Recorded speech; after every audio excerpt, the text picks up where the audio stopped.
Assalamualaikum warahmatullahi wabarakatuh. Perkenalkan, nama saya Diantaranya Putri Herlambang dengan NIM 192231085 akan memaparkan hasil analisis asupan gizi menggunakan metode Estimated Food Record.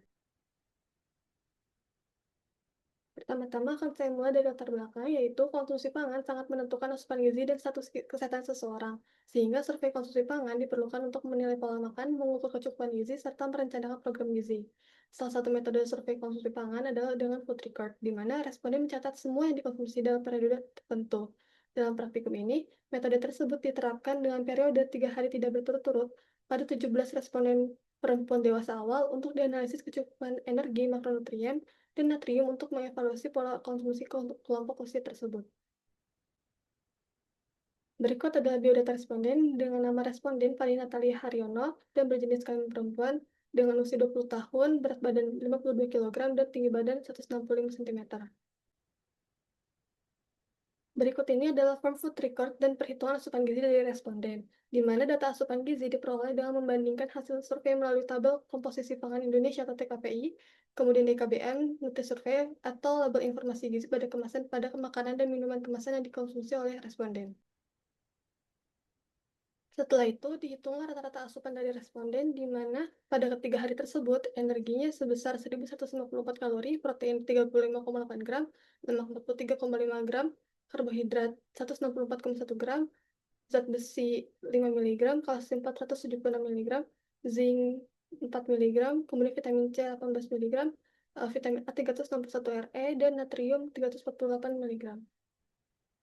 Selanjutnya adalah analisis kecukupan energi dengan langkah-langkah perhitungan sebagai berikut, yaitu menghitung IMT, menghitung BMR, kemudian menghitung Specific Dynamic Action atau SDA, kemudian menghitung energi aktivitas fisik dari responden. Setelah itu didapatkanlah data pemenuhan energi responden, di mana responden memiliki kebutuhan energi sebesar 2.285 kalori per hari, namun hanya mengonsumsi 1.154 kalori atau 51% dari standar WNPG. Hal ini tergolong defisit berat karena asupan energi jauh di bawah kebutuhan. Selanjutnya adalah analisis kandungan gizi makro responden, di mana pada asupan karbohidrat, protein, dan lemak, responden jauh di bawah AKG, yang menunjukkan ketidakseimbangan zat gizi makro. Kemudian untuk analisis kandungan gizi mikronya, hampir semua zat gizi mikro di bawah AKG kecuali vitamin A yang relatif lebih mendekati cukup. Kemudian berikut adalah validasi data asupan energi dari responden, di mana pada tabel Goldberg Cut-Off menunjukkan bahwa asupan energi responden sebesar 1.154 kalori lebih rendah dari kebutuhan BMR-nya atau 1.340 kalori, sehingga menghasilkan rasio 0,86 yang berada di bawah batas minimal 1,2. Hal ini mengindikasikan bahwa asupan energi tidak mencukupi kebutuhan metabolisme dasar, sehingga kemungkinan terjadi underreporting dalam pencatatan atau adanya defisit energi yang nyata pada pola makan responden. Kemudian selanjutnya adalah rata-rata asupan kelompok, di mana rata-rata asupan gizi kelompok dihitung dari rekap data tiap responden, dilengkapi standar deviasi menggunakan SPSS untuk melihat variasi antar responden. Hasilnya kemudian dibandingkan dengan AKG untuk zat gizi mikro dan acuan gizi seimbang untuk zat gizi makro.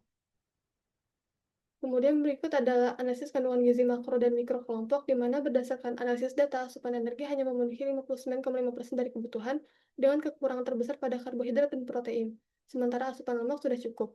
Untuk gizi mikro, hampir semua zat belum memenuhi AKG, kecuali pada vitamin A yang melebihi kebutuhan atau sebesar 115%.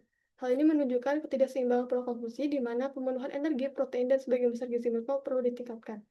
Kemudian berikutnya adalah kelebihan dan kekurangan metode, di mana pada kelebihannya sendiri, yaitu diantaranya pencatatan dilakukan saat atau segera setelah makanan dikonsumsi sehingga tidak bergantung pada ingatan responden.